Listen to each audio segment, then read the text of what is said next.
Bonjour à tous, ravi de vous retrouver pour cette nouvelle vidéo. Alors vous avez sûrement entendu vous-même formuler quelques critiques vis-à-vis de l'organisation des Jeux Olympiques, notamment en ce qui concerne la baignabilité de la Seine, l'organisation des épreuves de surf à Tahiti ou encore la construction du centre aquatique de Saint-Denis. En ce qui me concerne, je suis peut-être naïf, mais je préfère me dire que je suis optimiste et que tout va bien se passer. En tout cas, ces différentes polémiques m'ont donné un bon sujet de vidéo. Je me suis dit que j'allais vous parler des sports d'eau aux Jeux Olympiques, que ce soit en bassin ou en extérieur avec par exemple les sports nautiques. Je vais vous parler de tout, alors on n'oublie pas de se mouiller la nuque avant de rentrer dans l'eau, et on est parti. Et le premier sport dont je vais vous parler, c'est la natation au sens propre, celle que l'on s'imagine, donc dans un bassin. Il n'y aura pas de problème de bactéries ici, puisque l'eau sera bien chlorée. Et puis il y a eu quelques confusions quant au lieu d'organisation de ces épreuves, avec des gens qui ont parlé sans être forcément très bien renseignés. Donc ça aura bien lieu à la Paris La Défense Arena, donc devant environ 17 000 personnes, et donc ce sera un bassin qui sera éphémère, puisque c'est par exemple le stade dans lequel joue le Racing 92 au rugby.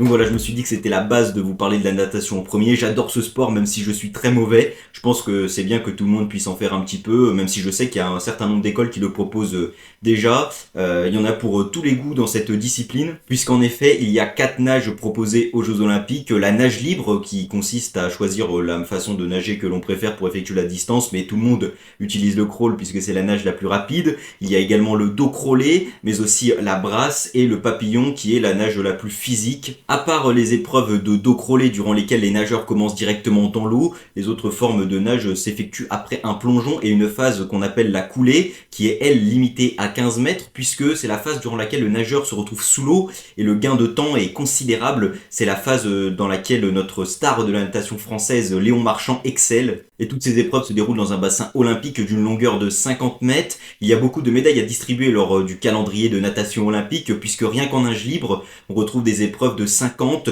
100, 200, 400, 800 mètres pour les femmes et 1500 mètres pour les hommes. En ce qui concerne les autres types de nage, on retrouve seulement les distances de 100 et 200 mètres. Et les moments les plus impressionnants en natation, ce sont souvent les épreuves de relais, avec les relais hommes ou femmes, 4 fois 100 mètres, 4 fois 200 mètres donc en nage libre, ou alors le 4 fois 100 mètres 4 nages, durant lesquels chacun des nageurs effectue une nage différente. On retrouve aussi désormais les relais 4 nages mixtes, ou les relais 4 fois 100 mètres mixtes.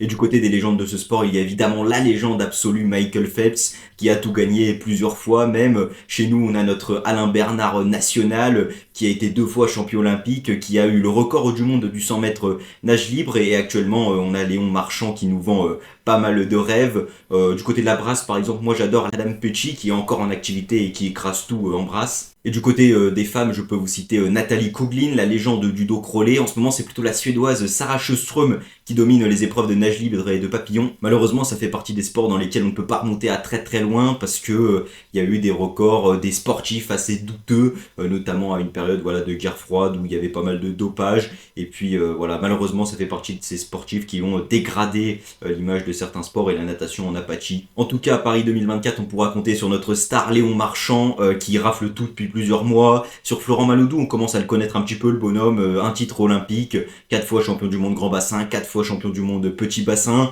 Du côté des filles, ce sera un petit peu compliqué, tout comme nos relais, mais on peut espérer quand même glaner quelques médailles dans pas moins de 35 épreuves de cette discipline de natation. Et pour finir avec la natation, on fait un petit détour par la natation en eau libre, donc ces épreuves qui se dérouleront dans la Seine les 8 et 9 août sur des distances de 10 km pour les hommes et pour les femmes. Pour ceux qui ne se rendent pas bien compte de la distance, c'est absolument énorme. C'est aux Jeux Olympiques depuis 2008, et ces sportifs-là nagent en moins de 2 heures. Cette distance de 10 km, c'est tout simplement impressionnant. Je suis très admiratif de ces sportifs-là, car nager 10 km, c'est à peu près l'équivalent de faire un marathon. Donc voilà, après avoir bien parlé de la natation, on passe aux disciplines qui se dérouleront au centre aquatique de Saint-Denis, qui lui ne sera pas éphémère, il restera bien après les Jeux Olympiques. Il est d'une capacité de 5000 places. Et on y retrouvera le water polo, un sport de balle dont l'objectif est de marquer des buts, qui se joue à 7 contre 7, avec un gardien plus 6 remplaçants, puisqu'en effet il y a beaucoup de changements au cours des 4 fois 8 minutes d'un match, puisque c'est un sport très physique durant lequel on a le temps d'être bien cramé. Alors je regarde un petit peu le water polo, je suis un petit peu, même si ce n'est pas évident puisque c'est peu médiatisé,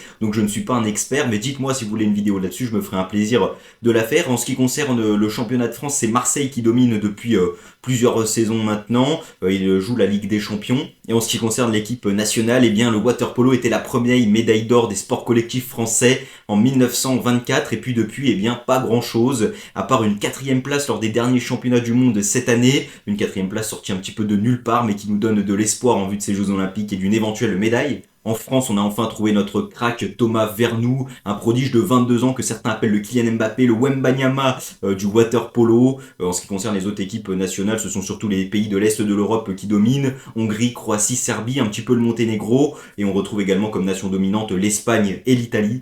Et j'enchaîne tout de suite sur 2 autres sports qui se dérouleront toujours à Saint-Denis, le plongeon et la natation artistique. Pour le second, il s'agit plutôt de la mise en œuvre d'une chorégraphie, tandis que pour le premier, on dispose de 2 hauteurs de saut, le plongeon à 3 mètres ou le plongeon à 10 mètres, en individuel ou en binôme, comme on dit, donc synchronisé. Pour ces 2 sports, le gagnant est désigné d'après un barème de notation. En ce qui concerne le plongeon, ce sont surtout les Chinois qui dominent, mais quand je vois le physique du Britannique Tom Daley, que personne ne vienne me dire qu'il ne s'agit pas d'un vrai sport. Pour la natation artistique, ce sont les Russes qui ont dominé les 6 dernières Olympiades, 12 titres de l'année sur les 12 mis en jeu hommes et femmes confondus, et les Russes sont exclus de toutes les compétitions collectives, donc ils ne seront pas présents à Paris 2024.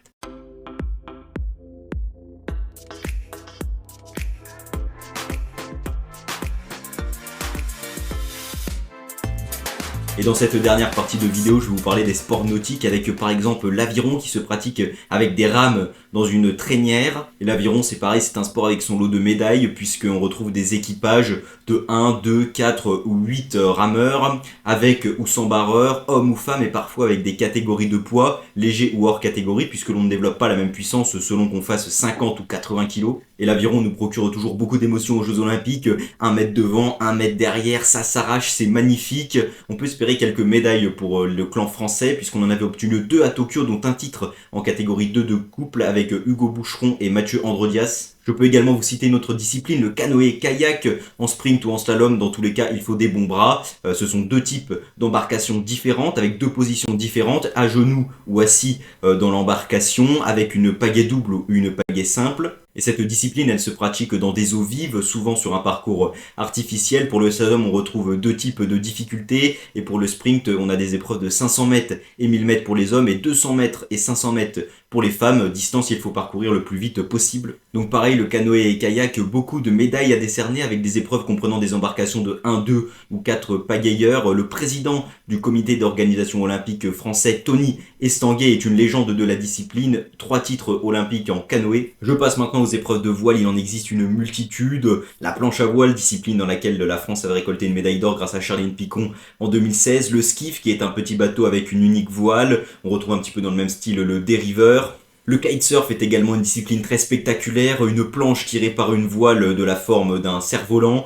On retrouve également le multicoque, dédicace à mon grand-père qui m'a permis à plusieurs reprises de faire de catamaran, et je conseille à tous ceux qui en auraient l'opportunité d'essayer. Cela procure de superbes sensations, l'impression de voler sur l'eau tout simplement. A noter que toutes ces épreuves de voile se dérouleront sous le soleil de Marseille. Et enfin, je termine par le surf qui sera lui à Tahiti, n'en déplaise à certains. Moi, je trouve que c'est bien quand on a la possibilité, voilà, de le faire à Tahiti, là où il y a certaines des plus belles vagues du monde. C'est toujours mieux que de le faire en Bretagne. Je me rappelle avoir regardé un petit peu de surf il y a quelques années lorsque ça passait sur RMC Sport, il me semble. Donc ça marche sous un format de pareil, de barème de notation en fonction des figures réalisées sur les différentes vagues. En tout cas, voilà, le surf, ça fait partie des sports que j'aimerais essayer au moins une fois dans ma vie. Dites-moi en commentaire si vous avez déjà eu l'occasion d'en faire. En tout cas, je pense qu'il faut être un petit peu cinglé pour avoir envie de faire ce sport régulièrement, mais ça a l'air super sympa. Donc voilà, ainsi s'achève cette vidéo. On est à moins de 80 jours de l'ouverture des JO. Je suppose que ça ne vous a pas échappé, mais la flamme olympique est arrivée à Marseille durant la semaine. Je vous conseille également cet été de regarder le triathlon. Il y a une partie de natation combinée à du cyclisme et à de la course à pied. Jetez également un coup d'œil aux épreuves aquatiques paralympiques. Les performances sont assez